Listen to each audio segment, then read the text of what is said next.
ലോക the world meats the day. ലോകം ഒരു വലിയ മാറ്റത്തിന്റെ വക്കിലാണ്. 2025 അവസാനിക്കുമ്പോൾ യുദ്ധം, സമാധാനം, ടെക്നോളജി, കാലാവസ്ഥ തുടങ്ങിയ സുപ്രധാന വിഷയങ്ങളാണ് ലോകത്തിന്റെ സഞ്ചാരപാത നിർണ്ണയിക്കുന്നത്. നയതന്ത്ര നീക്കങ്ങൾ മുതൽ കുട്ടികളുടെ ഡിജിറ്റൽ നിയമം വരെ. ഇന്ന് ഡിസംബർ 2, 2025 ലോകം ഉറ്റുനോക്കുന്നത് യുക്രൈനിലെ യുദ്ധഭൂമിയിലേക്കും അതിനേക്കാളുപരി സമാധാനത്തിന്റെ സാധ്യതകളിലേക്കുമാണ്.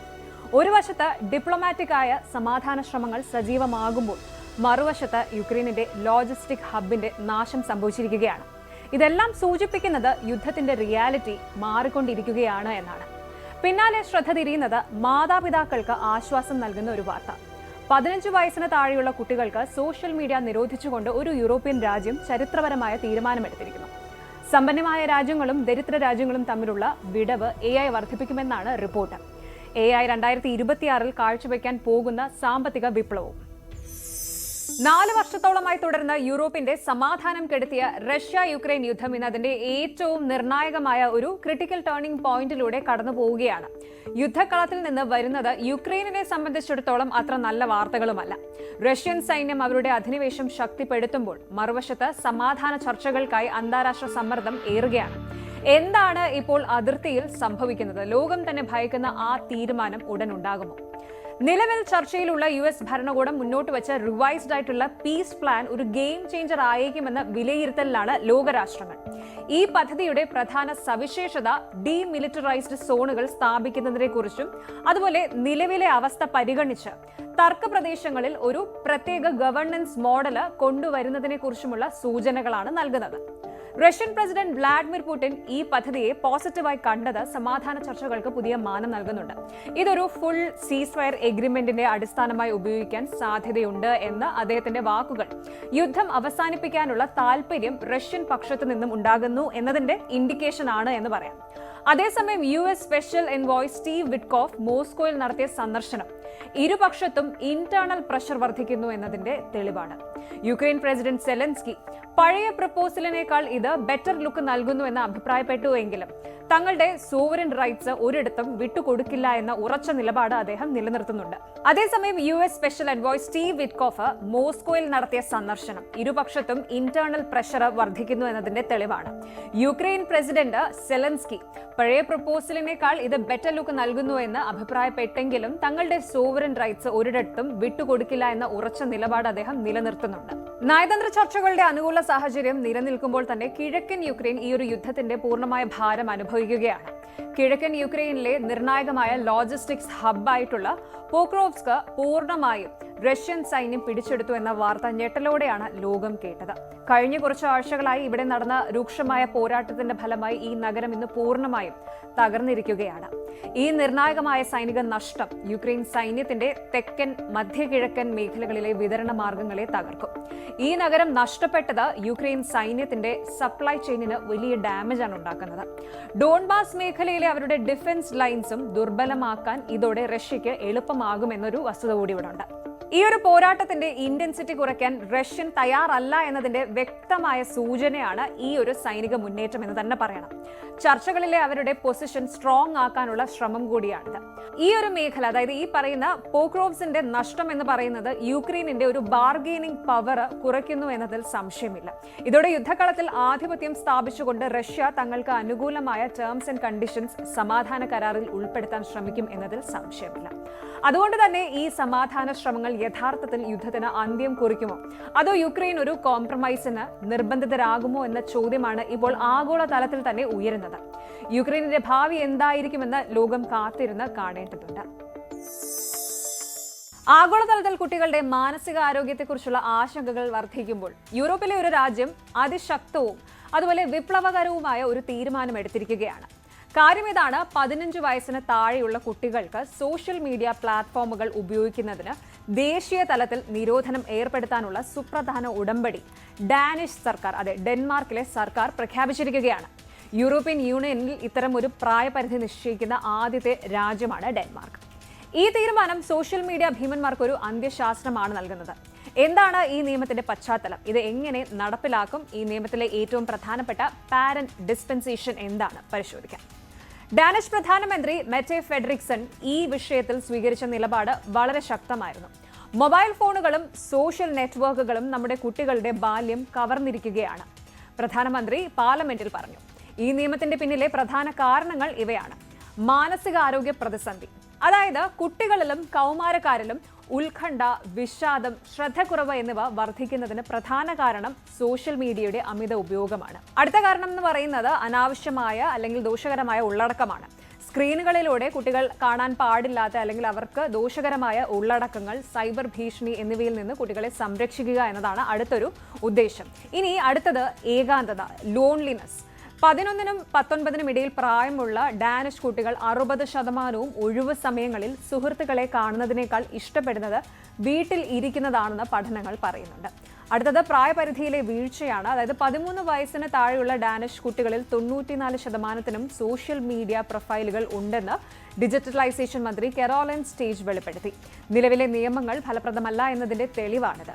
ഈ സാഹചര്യം രക്ഷകർത്താക്കൾക്കോ അധ്യാപകർക്കോ ഒറ്റയ്ക്ക് നിയന്ത്രിക്കാൻ കഴിയില്ലെന്ന് സർക്കാർ ഉറച്ചു വിശ്വസിക്കുന്നു. ഡെൻമാർക്ക് നടപ്പിലാക്കാൻ പോകുന്ന ഈ നിയമം യൂറോപ്പിൽ ഒരു പുതിയ മാനദണ്ഡം സൃഷ്ടിക്കുകയാണ്. ഇനി ബേസിക് ആയിട്ടുള്ള ബാനിന്റെ രീതി ഇങ്ങനെയാണ്. 15 വയസ്സിന് താഴെയുള്ളവർക്ക് ദോഷകരമായ കണ്ടന്റുകളുള്ള വാണിജ്യ താൽപര്യങ്ങൾക്കും സാധ്യതയുള്ള സോഷ്യൽ മീഡിയ പ്ലാറ്റ്ഫോമുകളിൽ സ്വയം അക്കൗണ്ടുകൾ തുറക്കുന്നതിന് പൂർണ്ണമായ നിരോധനമുണ്ടാകും. ഇനി പാരന്റൽ ഡിസ്പെൻസേഷൻ, രക്ഷകർത്താവിന്റെ അനുമതിയുടെ കാര്യം. അതിങ്ങനെയാണ്. 13നും 14നും ഇടയിൽ പ്രായമുള്ള കുട്ടികൾക്ക് രക്ഷകർത്താക്കളുടെ സ്പെസിഫിക് ഓപ്റ്റ്-ഇൻ കൺസെന്റ്, അതായത് പ്രത്യേക സമ്മതത്തോടെ ചില പ്ലാറ്റ്ഫോമുകളിൽ പ്രവേശനം അനുവദിക്കാനുള്ള ഇളവുണ്ടാകും. ഇത് ഓരോ കുട്ടിയുടെയും വളർച്ചാ ഘട്ടം വിലയിരുത്തിക്കൊണ്ടായിരിക്കും സാധ്യമാക്കുക. അടുത്തത്, ഈ നിയമം നടപ്പിലാക്കുന്നതിലൂടെ കുട്ടികൾക്ക് കളിക്കാനും വിശ്രമിക്കാനും ആരോഗ്യകരമായി വളരാനും കൂടുതൽ സമയം ലഭിക്കുമെന്നാണ് സർക്കാർ പ്രതീക്ഷിക്കുന്നത്. നിയമം എങ്ങനെ നടപ്പിലാക്കും എന്നതിനെക്കുറിച്ച് കൃത്യമായ വിശദാംശങ്ങൾ സർക്കാർ പുറത്തുവിട്ടിട്ടില്ല ഇതുവരെ. എങ്കിലും ടെക് ഭീമന്മാർക്ക് രക്ഷപ്പെടാൻ ഒരു പഴുതും ഉണ്ടാകില്ലെന്ന് ഡാനിഷ് സർക്കാർ ഉറപ്പു നൽകുന്നു. പ്രായം തിരിച്ചറിയൽ എന്നൊരു സംശയം ഉണ്ടാവാൻ ഇവിടെ സാധ്യതയുണ്ടല്ലോ. ഡെൻമാർക്കിന് ദേശീയ ഇലക്ട്രോണിക് ID സംവിധാനമുള്ളതിനാൽ ഇതുപയോഗിച്ച് പ്രായം കൃത്യമായി തിരിച്ചറിയാൻ കഴിയുന്ന ഏജ് വെരിഫിക്കേഷൻ ആപ്പുകൾ വികസിപ്പിക്കാൻ പദ്ധതിയുണ്ട്. ഒപ്പം തന്നെ യൂറോപ്യൻ യൂണിയന്റെ ഡിജിറ്റൽ സർവീസ് ആക്ട് DSA കർശനമായി നിരീക്ഷിക്കുന്നതിനും നടപ്പിലാക്കുന്നതിനുമായി അധികമായി 24.4 മില്യൺ യൂറോ, ഏകദേശം 190 കോടിയിലധികം രൂപ ഡെൻമാർക്ക് വകയിരുത്തിയിട്ടുണ്ട്. ഓസ്ട്രേലിയയിലെ നിയമം പോലെ ഈ നിയമങ്ങൾ ലംഘിക്കുന്ന പ്ലാറ്റ്ഫോമുകൾക്ക് വലിയ പിഴകൾ ഏർപ്പെടുത്താനും ഡെൻമാർക്ക് ആലോചിക്കുന്നുണ്ട്. എന്തായാലും ഡെൻമാർക്കിന്റെ ഈ ഒരു നീക്കം ഒറ്റപ്പെട്ടൊരു കാര്യമല്ല. ഓസ്ട്രേലിയ 16 വയസ്സിന് താഴെയുള്ളവർക്ക് സോഷ്യൽ മീഡിയ നിരോധിക്കാൻ നിയമം കൊണ്ടുവന്നതിന് പിന്നാലെയാണ് ഡെൻമാർക്കും ഈ ശക്തമായ നടപടിയിലേക്ക് കടന്നത്. നോർവേ, ഫ്രാൻസ്, UK തുടങ്ങിയ രാജ്യങ്ങളും കുട്ടികളുടെ ഓൺലൈൻ സുരക്ഷയ്ക്കായി കർശനമായ നിയമങ്ങൾ കൊണ്ടുവരാൻ ശ്രമിക്കുന്നുണ്ട്. ഈ പുതിയ നിയമം പ്രാബല്യത്തിൽ വരുന്നതോടെ ലോകമെമ്പാടുമുള്ള സർക്കാരുകൾ സോഷ്യൽ മീഡിയ പ്ലാറ്റ്ഫോമുകളുടെ അനിയന്ത്രിതമായ സ്വാധീനത്തെ എങ്ങനെ നേരിടുന്നു എന്നതിൽ ഡെൻമാർക്ക് ഒരു റോൾ മോഡൽ ആവുകയാണ്. കുട്ടികളുടെ ശ്രദ്ധയും സമയവും മോഷ്ടിക്കുന്ന സോഷ്യൽ മീഡിയയുടെ ബിസിനസ് മോഡലിനെതിരെ ഡെൻമാർക്ക് ഉയർത്തിയ ഈ വെല്ലുവിളി ലോകമെമ്പാടുമുള്ള രക്ഷകർത്താക്കൾക്കും അതുപോലെ സർക്കാരുകൾക്കും ഒരു തിരിച്ചറിവാകുമോ? കാലം ഉത്തരം നൽകും. വരും വർഷം എങ്ങനെയായിരിക്കും എന്നതിനെ കുറിച്ചുള്ള വിദഗ്ധരുടെ പ്രവചനങ്ങൾ നിസ്സാരം സാങ്കേതികമായ ഒരു മാറ്റമല്ല, മറിച്ച് ഘടനാപരമായ ഒരു റീസ്ട്രക്ചറിംഗ് ആണ് സൂചിപ്പിക്കുന്നത്. അടുത്തത് ലോകത്തിന്റെ സാമ്പത്തിക ഭൂപടം തന്നെ മാറ്റിമറിക്കാൻ പോകുന്ന ഒരു നിർണായക വിഷയത്തിലേക്കാണ് ഇന്ന് നമ്മൾ ശ്രദ്ധ കേന്ദ്രീകരിക്കുന്നത്. അതായത് ആർട്ടിഫിഷ്യൽ ഇന്റലിജൻസ് 2026 ലോക സമ്പദ് വ്യവസ്ഥയിൽ കൊണ്ടുവരാൻ പോകുന്ന വിപ്ലവം. വേൾഡ് ബാങ്കിന്റെയും പ്രമുഖ കൺസൾട്ടിംഗ് സ്ഥാപനങ്ങളുടെയും ഏറ്റവും പുതിയ പ്രൊജക്ഷൻസ് അനുസരിച്ച് 2026 ആഗോളതലത്തിൽ പ്രൊഡക്ടിവിറ്റി, അതായത് ഉൽപാദനക്ഷമതയിൽ ഏകദേശം 20% വരെ വർധനവാണ് പ്രതീക്ഷിക്കുന്നത് എന്നാണ്. തീർച്ചയായും ഈ സ്പീഡ് വർധനവിന്റെ പ്രധാന കാരണം AI-യുടെ ഓട്ടോമേഷൻ കഴിവുകളാണ്. AI യന്ത്രവൽകൃതവും ആവർത്തന സ്വഭാവമുള്ളതുമായ ജോലികൾ ഏറ്റെടുക്കുന്നതോടെ ജോലിയുടെ ലീഡ് ടൈം കുറയുന്നു.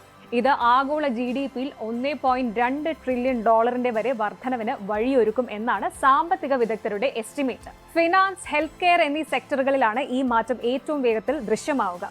ഓഹരി വിപണിയിലെ ട്രേഡിംഗ് തീരുമാനങ്ങൾ മൈക്രോ സെക്കൻഡുകൾക്കുള്ളിൽ എടുക്കാൻ കഴിയുമെന്നതും ഒരു വിപ്ലവകരമായ മാറ്റമാണ്. ഇത് സാമ്പത്തിക ഇടപാടുകളുടെ വോളിയം വർദ്ധിപ്പിക്കുകയും ബാങ്കിംഗ് സെക്ടറിലെ ഫ്രോഡ് ഡിറ്റക്ഷൻ സംവിധാനങ്ങളെ കൂടുതൽ ശക്തമാക്കുകയും ചെയ്യും. അതുപോലെ തന്നെ പുതിയ മരുന്നുകളുടെ റിസർച്ച് ആൻഡ് ഡെവലപ്മെന്റ് സമയം 50% വരെ കുറയ്ക്കാൻ AI-ക്ക് കഴിയും. ഇതുവഴി പുതിയ ട്രീറ്റ്മെന്റുകൾ വേഗത്തിൽ രോഗികളിലേക്ക് എത്തുകയും ചെയ്യും. പുതിയ മരുന്നുകൾ കണ്ടെത്താനുള്ള സമയം AI ഉപയോഗിച്ച് പല മടങ്ങ് കുറയ്ക്കുന്നതോടെ ആരോഗ്യരംഗം പുതിയൊരു ഗ്രോത്ത് ഫേസിലേക്ക് കടക്കും. ഓഹരി വിപണിയിലെ ട്രേഡിംഗ് തീരുമാനങ്ങൾ നിമിഷങ്ങൾക്കുള്ളിൽ എടുക്കുന്ന ഓട്ടോമേറ്റഡ് സംവിധാനങ്ങൾ സാമ്പത്തിക ഇടപാടുകളുടെ ആക്യുറസിയും വേഗതയും വർദ്ധിപ്പിക്കും. AI വരുമ്പോൾ ജോലികൾ നഷ്ടപ്പെടുമോ എന്ന കൺസേൺ സ്വാഭാവികമാണ്. എന്നാൽ 2026 യഥാർത്ഥ ചിത്രം ചില ജോലികൾ ഇല്ലാതാവുമെങ്കിലും അതിനേക്കാൾ പ്രധാനമായി പുതിയ ജോബ് ഓപ്പർച്യൂണിറ്റീസ് സൃഷ്ടിക്കപ്പെടുമെന്നാണ്. 2026 ഓൺലൈൻ ലേണിംഗ് പ്ലാറ്റ്ഫോമുകളിലെ AI കോഴ്സുകളുടെ ഡിമാൻഡ് 300% വരെ വർദ്ധിക്കും എന്നും വിലയിരുത്തപ്പെടുന്നുണ്ട്. വിദഗ്ധർ ചൂണ്ടിക്കാണിക്കുന്നത് prompt engineer, AI data validator, AI ethics officer അങ്ങനെയുള്ള പുതിയ പൊസിഷനുകൾ ഉണ്ടാകുമെന്നാണ്. മെഷീൻസിനെ ട്രെയിൻ ചെയ്യാനും അവയുടെ പ്രവർത്തനത്തെ സൂപ്പർവൈസ് ചെയ്യാനും മനുഷ്യർ കൂടിയേ തീരും. ഈ സാഹചര്യത്തിൽ നിലവിലുള്ള തൊഴിലാളികൾക്ക് റീസ്കില്ലിങ്ങും അതുപോലെ അപ്സ്കില്ലിങ്ങും അത്യാവശ്യമാണ്. നൈപുണ്യ വികസനമാണ് ഈ ഒരു റെവല്യൂഷനെ അവസരമായി മാറ്റാനുള്ള ഏക വഴി. ഈ ഗ്ലോബൽ AI വിപ്ലവത്തിൽ ഇന്ത്യയുടെ റോള് നിർണായകമാണ്. ലോകത്തെ ഏറ്റവും വലിയ IT ടാലന്റ് പൂളും ശക്തമായ ഡിജിറ്റൽ ഇൻഫ്രാസ്ട്രക്ചറും ഇന്ത്യക്ക് അനുകൂല ഘടകങ്ങളാണ്. ഡിജിറ്റൽ ഇന്ത്യ 2.0 പോലുള്ള സർക്കാർ ഇനിഷ്യേറ്റീവുകൾ AI സാങ്കേതിക വിദ്യ, കൃഷി, വിദ്യാഭ്യാസം, ഭരണനിർവഹണം എന്നീ സെക്ടറുകളിൽ സമന്വയിപ്പിക്കാൻ ലക്ഷ്യമിടുന്നുമുണ്ട്. ചുരുക്കത്തിൽ 2026 ലോക സമ്പദ് വ്യവസ്ഥയുടെ ഫ്യൂച്ചർ മാറ്റി എഴുതുന്ന ഒരു വർഷമായിരിക്കും. ഈ ഒരു വിപ്ലവം അനന്തമായ ഓപ്പർച്യൂണിറ്റീസ് നൽകുന്നുണ്ടെങ്കിലും ഇതിന് ശക്തമായ നിരീക്ഷണവും സുതാര്യതയും ആവശ്യമാണ്. സാമ്പത്തിക അസമത്വങ്ങൾ വർദ്ധിക്കാതിരിക്കാൻ AIയുടെ ബെനിഫിറ്റ്സ് സമൂഹത്തിലെ എല്ലാ വിഭാഗങ്ങൾക്കും ലഭ്യമാകാൻ സർക്കാരുകളും അതുപോലെ സ്ഥാപനങ്ങളും കൈകോർക്കണം.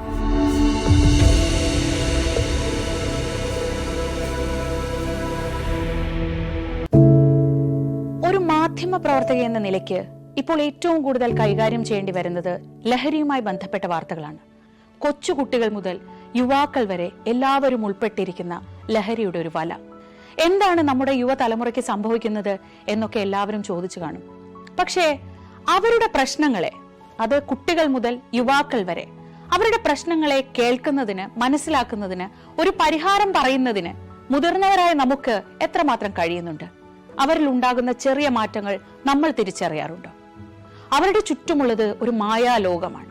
സോഷ്യൽ മീഡിയയുടെ, വീഡിയോ ഗെയിമുകളുടെ, സിനിമയുടെ, വാർത്തയുടെ വലിയ വിവരശേഖരത്തിന്റെ ലോകം.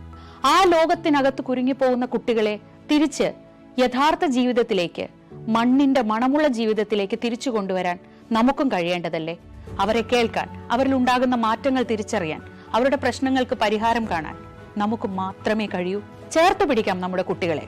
ലഹരിയുടെ വലയിൽ കുരുങ്ങാതെ അവരെ കാത്തുരക്ഷിക്കാം.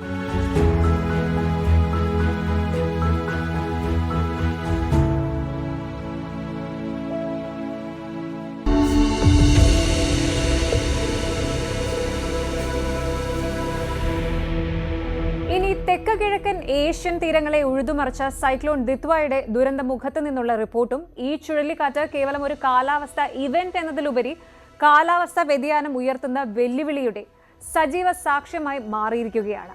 നോക്കാം, ഇന്ത്യയിൽ നിന്നുള്ള ലോകം ഉറ്റുനോക്കുന്ന ഒരു വാർത്തയും റഷ്യൻ നേതാവിന്റെ ഡൽഹി സന്ദർശനമാണ്. ഇന്ത്യയുടെ വ്യോമ പ്രതിരോധ സംവിധാനമായ S-400 സുദർശന ചക്രയ്ക്ക് കരുത്തേകാനുള്ള കരാറാണ് പ്രധാന അജണ്ട. ഒപ്പം S-500 പ്രൊമീത്യൂസ് എന്ന ലക്ഷ്യവും. ഇന്ത്യയുടെ പ്രതിരോധ തന്ത്രത്തിലെയും അതുപോലെ ലോക രാഷ്ട്രീയത്തിലെയും ഏറ്റവും നിർണായകമായ ഒരു ഘട്ടമാണിത്. ഡിസംബർ 4-5 തീയതികളിൽ 23ാമത് ഇന്ത്യ റഷ്യ വാർഷിക ഉച്ചകോടിക്കായി റഷ്യൻ പ്രസിഡന്റ് വ്ളാഡിമിർ പുടിൻ ഇന്ത്യയിലേക്ക് എത്താൻ ഒരുങ്ങുമ്പോൾ ചർച്ചാ വിഷയമാകുന്നത് ഇന്ത്യയുടെ സുരക്ഷാ ഭാവിയെ തന്നെ മാറ്റിമറിക്കാൻ ശേഷിയുള്ള വമ്പൻ ആയുധ ഇടപാടുകളാണ്. ഇതിൽ മുൻപന്തിയിൽ നിൽക്കുന്നത് റഷ്യയുടെ ഗെയിം ചേഞ്ചർ വ്യോമ പ്രതിരോധ സംവിധാനമായ S-400. ആരും മറന്നിട്ടില്ലാത്ത ഇന്ത്യയുടെ സുദർശന ചക്ര തന്നെയാണ്. എന്നാൽ S-400 മാത്രം ഒതുങ്ങാതെ അതിന്റെ നെക്സ്റ്റ് ജനറേഷൻ S-500 പ്രൊമീത്യൂസ് സ്വന്തമാക്കാനുള്ള ഇന്ത്യയുടെ നീക്കങ്ങളും റഷ്യൻ സ്റ്റെൽത്ത് യുദ്ധവിമാനം സുഖോയ് 57 ഉൾപ്പെടെയുള്ള മറ്റ് കരാറുകളുടെ ഭാവിയുമാണ് ഇപ്പോൾ ലോകമെമ്പാടുമുള്ള പ്രതിരോധ വിദഗ്ധർ ഉറ്റുനോക്കുന്നത്. എന്താണ് ഈ സന്ദർശനത്തിന്റെ പ്രാധാന്യം? നിലവിലെ സാഹചര്യങ്ങൾ എന്തൊക്കെയാണ്? പരിശോധിക്കാം.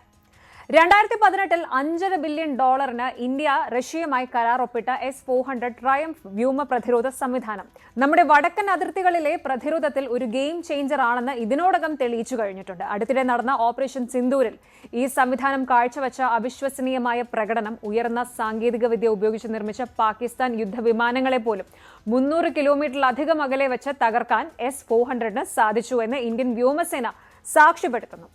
ഈ വിജയത്തിന്റെ പശ്ചാത്തലത്തിൽ നിലവിലുള്ള 5 യൂണിറ്റുകൾക്ക് പുറമെ 5 അധിക S-400 സ്ക്വാഡ്രോണുകൾ കൂടി വാങ്ങാൻ ഇന്ത്യ റഷ്യയോട് ഔദ്യോഗികമായി ആവശ്യപ്പെട്ടേക്കും എന്നാണ് സൂചന.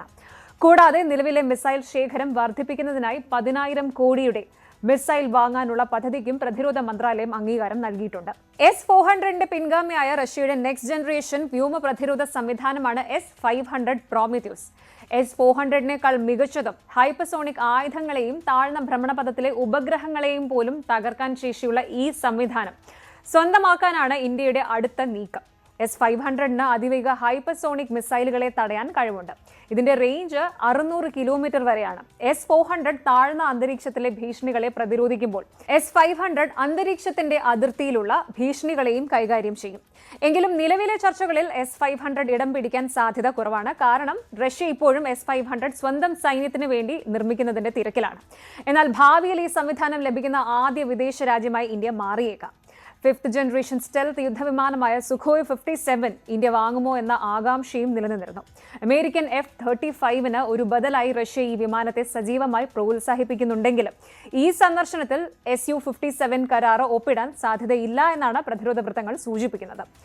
ഇന്ത്യ തദ്ദേശീയമായി നിർമ്മിക്കുന്ന AMC advanced medium compact aircraft stealth യുദ്ധവിമാനം 2035ഓടെ സജീവമാവുന്നതുവരെ ഒരു ഇടക്കാല പരിഹാരമായി സുഖോയ് 57നെ കാണാൻ വ്യോമസേന ആഗ്രഹിക്കുന്നുണ്ടെങ്കിലും അന്തിമ തീരുമാനം ഇതുവരെ എടുത്തിട്ടില്ല. പകരം നിലവിലെ സുഖോയ് 30 MKI യുദ്ധവിമാനങ്ങളുടെ ആദ്യ ബാച്ച് 63,000 കോടി രൂപയുടെ ചെലവിൽ നവീകരിക്കുന്നതിനുള്ള പദ്ധതിക്ക് കേന്ദ്രം അംഗീകാരം നൽകാൻ ഒരുങ്ങുകയാണ്.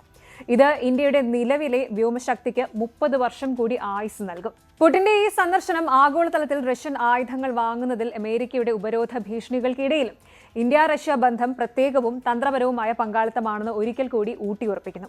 നിലവിലെ യുക്രൈൻ യുദ്ധത്തിന്റെ പശ്ചാത്തലത്തിൽ വിതരണം വൈകിയ S-400ന്റെ അവസാന 2 യൂണിറ്റുകൾ 2026ഓടെ ലഭിക്കുമെന്ന് റഷ്യ ഉറപ്പ് നൽകിയേക്കും. കൂടാതെ S-400ന്റെ അറ്റകുറ്റപ്പണികൾക്കായി ഇന്ത്യയിൽ ഒരു MRO മെയിന്റനൻസ് റിപ്പയർ ഓവർഹോൾ കേന്ദ്രം സ്ഥാപിക്കുന്നതിനെക്കുറിച്ചും ചർച്ച നടക്കും. അതിർത്തികളിൽ ചൈനയും പാകിസ്ഥാനും ഉയർത്തുന്ന വെല്ലുവിളികൾക്കിടയിൽ S-400ന്റെ ശക്തി വർദ്ധിപ്പിച്ചും S-500നെ സ്വപ്നം കണ്ടും ലോകത്തിലെ ഏറ്റവും മികച്ച പ്രതിരോധ കവചം സൃഷ്ടിക്കാനുള്ള ഇന്ത്യയുടെ നീക്കങ്ങൾ ഈ സന്ദർശനത്തിൽ ഒരു പുതിയ അധ്യായം തുറക്കുമെന്നതിൽ സംശയമില്ല. ഏഷ്യൻ രാജ്യങ്ങളെ പിടിച്ചുലച്ച സൈക്ലോൺ ദിത്വയുടെ ദുരന്തമുഖത്ത് നിന്നുള്ള ഏറ്റവും പുതിയ വിവരങ്ങളാണ് നമ്മുടെ അടുത്ത ചർച്ചാ വിഷയം. കഴിഞ്ഞ ഒരു ദശാബ്ദത്തിനിടെ ഈ മേഖല കണ്ട ഏറ്റവും വലിയ പ്രകൃതി ദുരന്തമാണ് ചുഴലിക്കാറ്റും തുടർന്നുള്ള കനത്ത മഴയും മണ്ണിടിച്ചിലും വരുത്തിവെച്ചത്. നിലവിലെ സാഹചര്യം അതിഗൗരവമാണ്. ശ്രീലങ്ക, ഇന്തോനേഷ്യ, തായ്ലൻഡ് എന്നിവിടങ്ങളിൽ മരണസംഖ്യ 1200 കടന്നിരിക്കുന്നു. രക്ഷാപ്രവർത്തനങ്ങൾ ഇപ്പോഴും ക്രൈസിസ് മോഡിലാണ് തുടരുന്നത്. ദുരന്തത്തിന്റെ പൂർണ്ണമായ ചിത്രം ഇപ്പോഴാണ് വ്യക്തമായി വരുന്നത്. ഇന്നത്തെ ഏറ്റവും പുതിയ കണക്കുകൾ പ്രകാരം ഇന്തോനേഷ്യയിൽ 659 പേർ മരിച്ചതായി സ്ഥിരീകരിച്ചു. മലയോര മേഖലകളിലെ മണ്ണിടിച്ചിലിൽ രക്ഷാപ്രവർത്തനങ്ങൾക്ക് തടസ്സമുണ്ടാകുന്നുണ്ട്. ചുഴലിക്കാറ്റ് ഏറ്റവും കൂടുതൽ നാശം വിതച്ച രാജ്യം ശ്രീലങ്കയാണ്. മരണസംഖ്യ 410 കടന്നു. 352-ലധികം പേരെ ഇപ്പോഴും കാണാനില്ല. തലസ്ഥാനമായ കൊളംബോയുടെ കിഴക്കൻ പ്രദേശങ്ങൾ പോലും വെള്ളത്തിനടിയിലാണ്. അടുത്തത് തായ്ലൻഡ്. തെക്കൻ പ്രവിശ്യകളിലുണ്ടായ പ്രളയത്തിൽ 191 പേർ മരിച്ചു എന്നാണ് വിവരം. ഹാറ്റ്വായ് നഗരത്തിൽ രേഖപ്പെടുത്തിയത് 300 വർഷത്തിനിടയിലെ ഏറ്റവും ഉയർന്ന മഴയാണ്. മൊത്തത്തിൽ 14 ലക്ഷത്തിലധികം ആളുകളെയാണ് ഈ ദുരന്തം നേരിട്ട് ബാധിച്ചിരിക്കുന്നത്. 20,000-ലധികം വീടുകൾ പൂർണ്ണമായും തകർന്നു എന്നും കണക്കുകൾ സൂചിപ്പിക്കുന്നു. മരണസംഖ്യയുടെ കണക്കുകൾ ഇനിയും ഉയരും. കനത്ത മഴ നിലച്ചെങ്കിലും ഈ പ്രദേശങ്ങൾ ഇപ്പോൾ അതീവ ഗുരുതരമായ മാനുഷിക വെല്ലുവിളിയാണ് നേരിടുന്നത്. പ്രവേശന തടസ്സങ്ങളാണ് ആദ്യം. റോഡുകളും പാലങ്ങളും തകർന്നതിനെ തുടർന്ന് പല ഗ്രാമങ്ങളിലും അടിയന്തര സഹായം എത്തിക്കാൻ സാധിക്കുന്നില്ല. സൈന്യത്തിന്റെ നേതൃത്വത്തിൽ ഹെലികോപ്റ്റർ വഴിയാണ് ഭക്ഷണം പോലും എത്തിക്കുന്നത്. അതുപോലെ തന്നെ രോഗഭീഷണിയുമുണ്ട്. കെട്ടിക്കിടക്കുന്ന വെള്ളം കാരണം ജലജന്യ രോഗങ്ങൾ പടർന്നു പിടിക്കാനുള്ള സാധ്യതയുണ്ടെന്ന് ആരോഗ്യ വകുപ്പ് മുന്നറിയിപ്പ് നൽകുന്നു. ശുദ്ധജലത്തിന്റെയും മരുന്നുകളുടെയും ക്ഷാമവും രൂക്ഷമാണ്. അയൽരാജ്യമെന്ന നിലയിൽ ഇന്ത്യയുടെ സഹായം ശ്രീലങ്കയ്ക്ക് വളരെ നിർണായകമായി. ഓപ്പറേഷൻ സാഗർ ബന്ധുവിന്റെ ഭാഗമായി ദേശീയ ദുരന്ത നിവാരണ സേനയുടെ സംഘം രക്ഷാപ്രവർത്തനങ്ങളിൽ സജീവമാണ്. പ്രധാനമന്ത്രി നരേന്ദ്രമോദി ശ്രീലങ്കൻ പ്രസിഡന്റുമായി സംസാരിക്കുകയും സമ്പൂർണ്ണ പിന്തുണ വാഗ്ദാനം ചെയ്യുകയും ചെയ്തിട്ടുണ്ട്. റഷ്യയും UK-യും ചൈനയും ഉൾപ്പെടെ നിരവധി രാജ്യങ്ങൾ ശ്രീലങ്കയ്ക്ക് അടിയന്തര ധനസഹായം പ്രഖ്യാപിച്ചിട്ടുണ്ട്. ഈ ദുരന്തം കാലാവസ്ഥാ വ്യതിയാനത്തെക്കുറിച്ചുള്ള ആഗോള ചർച്ചകൾക്ക് വീണ്ടും തിരികൊളുത്തിയിരിക്കുകയാണ്. ഭാവിയിൽ ഇത്തരം അപ്രതീക്ഷിത സംഭവങ്ങളെ നേരിടാൻ ശക്തമായ കാലാവസ്ഥാ പ്രതിരോധ സംവിധാനങ്ങൾ ഈ രാജ്യങ്ങൾക്ക് അനിവാര്യമാണ്. അതുപോലെ തന്നെ വെള്ളം ഇറങ്ങിപ്പോയ ശേഷം ഈ രാജ്യങ്ങളുടെ പുനർനിർമ്മാണത്തിന് വലിയൊരു ഇന്റർനാഷണൽ ഫണ്ട് ആവശ്യമായി വരും. കാരണം ഇത് കേവലം വീടുകളുടെ നഷ്ടമല്ല, ഈ രാജ്യങ്ങളുടെ ടൂറിസം ഇക്കണോമിയെ പോലും സാരമായി ബാധിച്ചിട്ടുണ്ട്. ദുരന്തങ്ങൾ മനുഷ്യന്റെ സാമൂഹിക ബോധത്തെ ഓർമ്മിപ്പിക്കാറുണ്ട്. ദിത്വ ചുഴലിക്കാറ്റ് കേവലം ഒരു പ്രാദേശിക ദുരന്തമല്ല, മറിച്ച് കാലാവസ്ഥാ വ്യതിയാനത്തിന്റെ മുന്നറിയിപ്പും ദുർബലമായ മനുഷ്യന്റെ നിസ്സഹായതയുമാണ്. ഈ കൊടുങ്കാറ്റ് അവസാനിച്ചിരിക്കാം, എന്നാൽ ഈ രാജ്യങ്ങളുടെ പുനർനിർമ്മാണവും ഈ ജനതയുടെ ഭാവി സുരക്ഷയും ഉറപ്പുവരുത്തേണ്ടത് ആഗോള സമൂഹത്തിന്റെ ഉത്തരവാദിത്തമാണ്. അതുകൊണ്ട് ദുരിതബാധിതർക്ക് ആശ്വാസം നൽകാനുള്ള ഈ യജ്ഞത്തിൽ ലോകം ഒരേ മനസ്സോടെ പങ്കുചേരുമ്പോൾ നമുക്ക് പ്രത്യാശിക്കാം. നഷ്ടപ്പെട്ടതെല്ലാം തിരികെ ലഭിക്കില്ലായിരിക്കാം, പക്ഷെ മനുഷ്യന്റെ അതിജീവന ശക്തിക്ക് മുന്നിൽ ഒരു കൊടുങ്കാറ്റും ശാശ്വതമല്ല. ഇനി ചില സുപ്രധാന UAE അപ്ഡേറ്റ്സ് കൂടി പരിശോധിക്കാം. ആദ്യമായി UAEയുടെ 54ാമത് ദേശീയ ദിനം പ്രമാണിച്ച് വൈസ് പ്രസിഡന്റും വിദേശകാര്യമന്ത്രിയുമായ Sheikh Abdullah bin Zayed Al Nahyan പ്രഖ്യാപിച്ച വോയിസസ് ഓഫ് യൂണിറ്റി, ഒരുമയുടെ ശബ്ദങ്ങൾ എന്ന പുതിയ സംരംഭമാണ് ഇന്ന് UAEയിൽ തരംഗമാകുന്നത്. ഇന്ന് രാവിലെ 11 മണിക്ക്, അതായത് ഡിസംബർ 2 രാവിലെ 11 മണിക്ക് UAEയുടെ ദേശീയ ഗാനം രാജ്യത്തുള്ള എല്ലാവരും ഒരേ സമയം പാടുക എന്നതായിരുന്നു ഈ സംരംഭത്തിന്റെ ലക്ഷ്യം. UAEയുടെ പൗരന്മാർ, ദീർഘകാല താമസക്കാർ, പുതിയതായി എത്തിയവർ തുടങ്ങി രാജ്യത്തെ എല്ലാ പൗരന്മാരും ഒന്നിച്ച് അണിനിരക്കുന്ന ഈ നിമിഷം രാജ്യത്തിന്റെ ഡൈവേഴ്സിറ്റിയും ദേശീയ ഐക്യവും ഉറപ്പിക്കുന്ന പ്രതീകാത്മകമായ ചുവടുവയ്പായി മാറി. അടുത്ത വാർത്ത ഇതാണ്. UAEയുടെ ദേശീയ ദിനാഘോഷങ്ങൾ ഡൽഹിയിലെ UAE എംബസിയും വിപുലമായി തന്നെ ആഘോഷിച്ചു. ഈ ചടങ്ങിൽ പങ്കെടുത്ത ഇന്ത്യൻ വാണിജ്യ വ്യവസായ മന്ത്രി പീയൂഷ് ഗോയൽ ഇന്ത്യ UAE ബന്ധം പുതിയ നാഴികക്കല്ല് പിന്നിട്ടതായി പ്രഖ്യാപിച്ചു. ഈ വർഷം India UAE bilateral trade $100 billion കടന്നു. സമഗ്ര സാമ്പത്തിക പങ്കാളിത്ത കരാർ പ്രാബല്യത്തിൽ വന്നതിന് ശേഷമുള്ള ഏറ്റവും വലിയ നേട്ടമാണിത്. IIT ഡൽഹി, അബുദാബി ക്യാമ്പസിന്റെ സ്ഥാപനം ഉൾപ്പെടെ വിദ്യാഭ്യാസ പങ്കാളിത്തം ഇരു രാജ്യങ്ങളും കൂടുതൽ ശക്തിപ്പെടുത്തുന്നതായും മന്ത്രി എടുത്തു പറഞ്ഞു. ഇനി GCC രാജ്യങ്ങൾ തമ്മിലുള്ള യാത്ര എളുപ്പമാക്കുന്ന ഒരു പുതിയ സംവിധാനത്തിന്റെ പൈലറ്റ് പരീക്ഷണം ഡിസംബർ മുതൽ UAEയിൽ ആരംഭിച്ചു. യൂറോപ്പിലെ ഷെങ്കൻ വിസ മാതൃകയിൽ UAEയിൽ നിന്നും ബഹ്റൈനിലേക്കും തിരിച്ചുമുള്ള യാത്രകൾക്ക് വൺ സ്റ്റോപ്പ് ഇമിഗ്രേഷൻ പരീക്ഷിച്ചു തുടങ്ങിയിരിക്കുകയാണ്. യാത്രക്കാർക്ക് പുറപ്പെടുന്ന വിമാനത്താവളത്തിൽ മാത്രം ഇമിഗ്രേഷൻ പരിശോധന പൂർത്തിയാക്കിയാൽ മതി. ഇനി തൊട്ട് എത്തിച്ചേരുന്ന രാജ്യത്ത് വീണ്ടും ഇമിഗ്രേഷൻ ക്ലിയറൻസിനായി കാത്തു നിൽക്കേണ്ടതില്ല. ഇത് മേഖലയിലെ യാത്രാ സമയം ഗണ്യമായി കുറയ്ക്കും.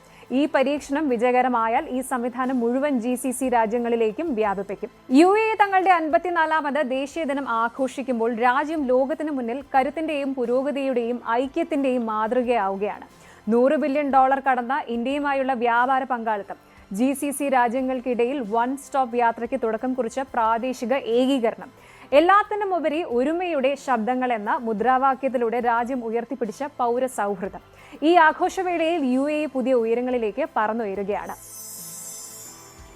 ഇന്ന് ലോകം ഒരു സന്ധിയിലാണ് എന്ന് വേണം പറയാൻ. ഒരു വശത്ത് യുക്രൈനിലെ പോക്രോവ്സ്കിന്റെ പതനം സമാധാന ചർച്ചകളുടെ മേശപ്പുറത്ത് സൈനിക യാഥാർത്ഥ്യത്തിന്റെ ഭാരം കൂട്ടുമ്പോൾ, മറുവശത്ത് സൈക്ലോൺ ദിത്വ ഏഷ്യൻ തീരങ്ങളിൽ കാലാവസ്ഥാ വ്യതിയാനത്തിന്റെ ഏറ്റവും വലിയ ദുരന്ത ചിത്രം വരച്ചിടുന്നു. എന്നാൽ ഈ ക്രൈസിസുകൾക്കിടയിലും മനുഷ്യന്റെ പുരോഗതിയുടെ പാത അടയുന്നില്ല എന്നതാണ് വാസ്തവം. ഇന്ത്യയും റഷ്യയും ആയുധങ്ങൾക്കും അപ്പുറം സൗഹൃദത്തിന്റെ ആഴം കൂട്ടുന്നത് ആ ബന്ധത്തിന്റെ ബലമുറപ്പിക്കുന്നു.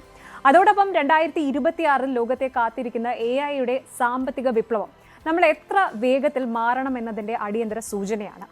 യുദ്ധവും പ്രകൃതി ദുരന്തവും നമ്മെ പരീക്ഷിക്കുമ്പോഴും സാങ്കേതിക വിദ്യയും നയതന്ത്രവും സാംസ്കാരിക ബന്ധങ്ങളും നാളത്തെ നല്ല ലോകത്തിലേക്ക് നമ്മെ നയിക്കാൻ ശ്രമിക്കുന്നു. ഈ വെല്ലുവിളികളെ സമഗ്രതയോടെയും ഉത്തരവാദിത്തത്തോടെയും നേരിടാൻ ലോകം സജ്ജമാകേണ്ടതുണ്ട്. Good night.